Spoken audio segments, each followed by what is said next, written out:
Cette émission est produite par les étudiants en journalisme de l'Université Laval, avec la collaboration des étudiants en audiovisuel du Cégep Limoilou. Bonjour, ici Marie-Pierre Duplessis. Bienvenue à Angle Neuf, une émission sur les activités du campus de l'Université Laval.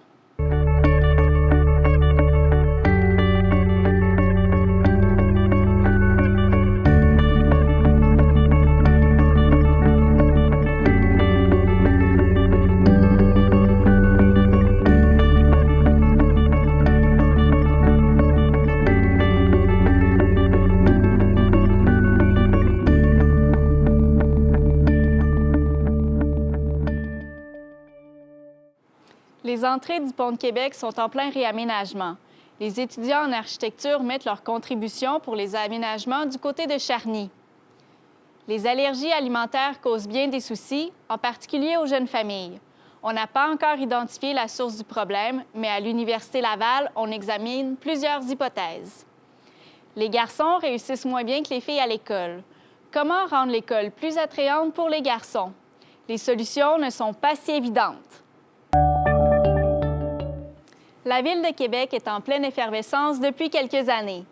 Par le fait même, la Rive-Sud connaît elle aussi de grands changements. Jean-Michel Bourque a découvert les motivations d'étudiants en architecture pour réaménager les accès au pont. Avec l'arrivée éventuelle d'un train grande vitesse ou d'un tramway à Québec, le secteur de la Tête-des-Monts pourrait devenir un carrefour important pour la Rive-Sud. C'est pourquoi la Ville de Lévis a décidé de mandater des étudiants en architecture de l'Université Laval afin de trouver de bonnes idées pour revamper le secteur. C'est pour ça, c'est dans ces moments-là qu'on fait des nuits blanches. OK. Des nuits blanches, Pierre-Luc Perron et Jérôme Laferrière en ont passé plusieurs depuis que la Ville de Lévis leur a confié la mission de réaménager le secteur de Charny à la Tête-des-Ponts. Depuis déjà plus de 6 mois, les deux étudiants en architecture de l'Université Laval tentent de trouver une façon de redonner vie à cet ancien secteur ferroviaire qui pourrait bien devenir plus achalandé advenant la venue d'un tramway ou d'un train à grande vitesse. Le défi est donc majeur. Le design urbain, le but, c'est de faire un plan qui va permettre que ce soit économiquement, socialement et écologiquement rentable à long terme. Donc, c'est au centre de ça. Donc, ça va aussi bien la réduction de la circulation automobile que la gestion des eaux. Bâtir un plan d'aménagement demande temps et patience, mais aussi beaucoup d'humilité. Les intervenants avec lesquels les étudiants doivent travailler sont souvent récalcitrants au départ. Le CN ou le ministère des Transports ne sont pas vraiment coopératifs dans ce genre de projet-là. Ils sont pas susceptibles. Eux, ils ont des grands terrains qui pourraient permettre des développements puis de faire des villes plus intéressantes, plus vivantes, mais ils ne sont pas vraiment coopératifs en général. Malgré tout, les étudiants ne manquent pas d'idées pour favoriser le développement de la région. On se posait la question pour savoir si c'était vraiment pertinent de créer des kilomètres de nouveaux réseaux de tramway pour aller jusqu'à Lévis, qui est quand même assez loin. Pendant qu'au lieu, on pourrait plutôt avoir des stations de raccordement vraiment à la tête des ponts. Grâce au génie des étudiants en architecture de l'Université Laval, ce stationnement pourrait bien avoir une toute autre allure au cours des prochaines années. De quoi rendre jaloux les plus grands professionnels du métier. Jean-Michel Bourque, à Lévis. Les allergies alimentaires constituent un domaine très vaste et les scientifiques n'ont toujours pas trouvé de réponse à ce qui cause ces problèmes de santé. Plusieurs hypothèses sont émises. Lucie Manta nous en présente quelques-unes. Qui n'a pas dans son entourage une personne affectée par une allergie alimentaire? Bien que ce phénomène soit fréquemment abordé dans les médias, les causes du problème demeurent méconnues par la population. Plusieurs hypothèses expliqueraient les allergies alimentaires. L'effet des polluants que l'on peut retrouver dans l'eau et dans les sols en est une. La surabondance des aliments en est une autre. Aujourd'hui, il y a tellement de substances différentes dans notre alimentation, chimiques et naturelles. On mange maintenant des aliments de tous les pays, que ça nous expose donc à plus d'allergènes, donc il y a plus de monde qui risque d'être affecté. Notre environnement aseptisé et la grande présence d'antibiotiques empêchent notre système immunitaire de combattre lui-même les plus petits des virus. Bien que ne fasse pas consensus au sein de la communauté scientifique, cette hypothèse hygiéniste est à considérer. Et donc, le système immunitaire réagirait anormalement à des molécules inoffensives ou des allergènes. Une des solutions envisagées pour prévenir les allergies alimentaires serait de manger le plus naturellement possible. Les scientifiques suggèrent également une autre solution tout aussi naturelle, débutant dès les premiers jours de la vie. L'allaitement exclusif pour les 4 à 6 premiers mois semble ce qui serait le plus intéressant.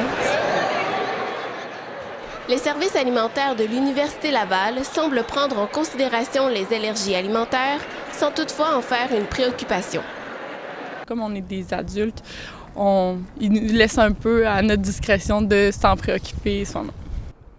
Sur une note moins alarmante, les spécialistes n'ont pas noté une augmentation significative des allergies alimentaires. Plusieurs se pensent allergiques, bien qu'ils ne le sont pas. Lucie Manta, Université Laval. Près de 17 000 personnes au Québec se sont inscrites cette année au Championnat international des jeux mathématiques et logiques. Loin d'être réservée à l'élite, cette compétition veut développer le goût des maths auprès de tous. Marie-Ève Cloutier a rencontré les participants lors de la demi-finale de la région de Québec. Aucune calculatrice n'est permise. Les participants n'ont droit qu'à un crayon, une gomme à effacer, une règle, un compas, des ciseaux et des crayons de couleur. Tout le monde a une chance de se tailler une place dans la délégation qui participera à la grande finale à Paris. Les demi-finales ont lieu dans 16 villes à travers la province. Dans la région de Québec seulement, environ 1200 jeunes étaient présents cette année. L'épreuve comporte 18 questions pour les joueurs de haut niveau et 5 pour les plus jeunes participants. Les questions sont du style énigme, puzzle. Et donc, ce qu'on veut, c'est apporter un aspect ludique. Ça s'appelle le Championnat international des jeux mathématiques et logiques. Donc, on veut qu'il y ait cet aspect-là dans les questions. Florence Bergeron, élève du secondaire, aime la logique derrière les mathématiques et apprécie le genre de questions que l'on retrouve dans le test. Souvent, c'est des choses qu'on ne fera pas en maths à l'école. Plus des choses que c'est dans ta tête. Là, c'est une différente intelligence. La majorité des participants du primaire et du secondaire ont été encouragés à passer le test par leur établissement scolaire. On en a parlé à l'école, on avait des affiches. Notre professeur de mathématiques a gelé un cours. Notre école, c'est notre professeur qui nous a fait passer un test. Certaines personnes reviennent de leur plein gré. Benoît Pouliot, étudiant au doctorat en mathématiques à Laval, en est à sa 7e participation. Ce mordu des mathématiques s'est déjà rendu à la finale internationale à Paris en 2009. Tout le monde n'aime pas les maths nécessairement, mais bon, personnellement, pourquoi j'aime les maths, c'est bon, la beauté des maths. Bon, peut-être c'est un cliché, mais je m'excuse, mais je trouve ça le fun. Le Championnat international des jeux mathématiques et logiques se veut un outil pour les professeurs afin d'intéresser les jeunes à cette matière. La grande finale à Paris devrait accueillir environ 300 participants. De ce nombre, une douzaine feront partie de la délégation québécoise. Marie-Ève Cloutier, à l'Université Laval. L'Université Laval tient cette année l'Expo Science, la finale régionale de Québec et Chaudière-Appalaches. Les jeunes exposent leurs trouvailles à ce concours scientifique. Anthony Mélenchon-Giasson a découvert de belles surprises. L'Expo Science est un excellent moyen d'intéresser les jeunes à la science. Ils ont à réaliser des projets concrets tout en créant des liens amicaux et professionnels. Plusieurs prix sont remis pour diverses réalisations. La découverte est au rendez-vous à cet événement. L'Expo Science est une compétition scientifique où des jeunes âgés entre 6 et 20 ans doivent réaliser un projet lié aux sciences. Ils sont maîtres de toutes les étapes, de leur inscription à leur démonstration. L'initiative vient du jeune. C'est l'exposant qui décide, moi, ce sujet-là m'intéresse, donc je vais fouiller la question, je vais faire un projet là-dessus, je vais monter un kiosque. Plusieurs prix sont remis lors de cet événement. Évidemment, les étudiants souhaitent atteindre les finales québécoises et canadiennes. Néanmoins, le prix du public et les prix coup de cœur sont aussi des mentions très convoitées par les jeunes. Les prix coup de cœur, c'est remis par des juges mystères. Il y a une douzaine de juges mystères en fin de semaine qui se promènent et ils vont juger ça sur des critères bien précis, mais souvent, c'est des critères tout autres que les autres lauréats. Pour Charles Veilleux, qui en est à sa 2e participation, c'est avant tout l'esprit de camaraderie qui l'incite à recommencer l'expérience. On est 100 ici, 100 personnes, puis on crée des liens, puis c'est vraiment le fun. On élargit nos horizons en même temps sur différents sujets. Ça nous aide à nous intéresser aux sciences encore plus.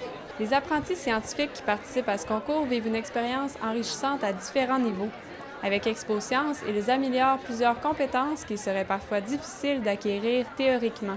Non seulement ils vont être informés par rapport à un sujet en particulier, mais ils vont aussi avoir appris à dialoguer, à vulgariser la science, à rencontrer des gens, à expliquer la science. La Super Expo Science finale québécoise réunira les 100 meilleurs projets au Centre culturel de l'Université de Sherbrooke. Anthony Mélenchon-Giasson pour l'Université Laval. Les garçons réussissent moins bien que les filles à l'école. Ce n'est pas un mythe, mais bien une réalité. Quelles sont les raisons et que faire pour y remédier? Geneviève Beaulieu-Veilleux a tenté d'y voir plus clair. Les garçons sont nettement plus à risque que les filles de souffrir de troubles d'apprentissage de toutes sortes. Ils ont également 2 fois plus de possibilités que les filles d'éprouver des difficultés à l'école et ultimement de devenir des décrocheurs. Les garçons auraient besoin de modèles masculins qui les interpellent. Égide Royer, psychologue et professeur en adaptation scolaire, explique que les origines du problème sont grandement dues à l'entourage. Selon lui, il y a une certaine forme de matantisation dans les écoles. On a une surreprésentation de femmes dans les écoles qui font un excellent travail comme pédagogues, mais à un moment donné, en ce qui concerne les intérêts, la manière de composer avec les comportements des garçons, les femmes ne causent pas l'échec scolaire des garçons, mais les garçons ont plus de difficultés à se retrouver. Un garçon sur 3 sortira de l'école sans diplôme en main. Si ce constat semble effrayant, il n'est pas irréversible. Selon plusieurs experts comme M. Royer, les causes récurrentes de l'échec scolaire masculin peuvent être enrayées. Il importe de déployer les efforts aux bons endroits et le plus tôt possible. Le jeune qui commence à échouer en français, qui commence à s'absenter, ou le jeune qui commence à se faire sortir de classe, intervenir tôt et pas attendre que ça prenne des proportions terribles. Delphine Kenville, étudiante en enseignement secondaire, croit que certains éléments du système scolaire devraient être revisités pour favoriser un meilleur rendement chez les garçons. Peut-être plus de cours d'éducation physique ou plus de temps libre pour bouger et finalement des groupes plus petits pour que les enseignants puissent mieux encadrer les élèves. Il y aurait 2 avenues possibles pour pallier à l'échec scolaire des garçons. Intervenir rapidement auprès des élèves en difficulté et fournir une ambiance de travail plus propice à la personnalité masculine. Avec de telles mesures, il serait sans doute possible de diminuer l'écart de réussite entre les 2 sexes. Geneviève Beaulieu-Veilleux, Université Laval. L'Université Laval regorge d'étudiants des 4 coins du Québec. Les attirer dans la vieille capitale est plutôt facile, mais ils sont moins pressés de retourner ensuite en région. Migration offre des solutions au bilan migratoire des régions. Les observations de Sandra Beausoleil-Auclair. Rétablir l'exode étudiant, c'est ce que propose la stratégie migration. L'intérêt de proposer les avantages de vivre dans une ville qui est moins populeuse, ce qui est la réalité du Saguenay-Lac-Saint-Jean.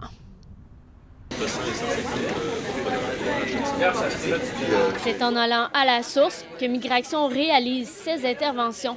Chaque mois, des agents de liaison représentant une région rencontrent des étudiants au sein du campus universitaire.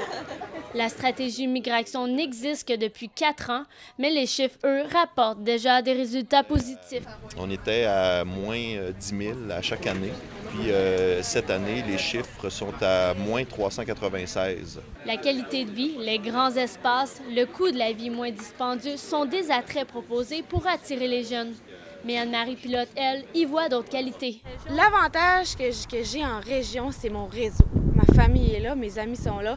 J'ai également un réseau à l'Université Laval à Québec, mais qui est davantage étudiant que d'autres choses. Ma vie, ma future carrière, j'aimerais ça la faire en région. Un étudiant peut avoir jusqu'à 8 000 $ en allant s'établir au Saguenay-Lac-Saint-Jean.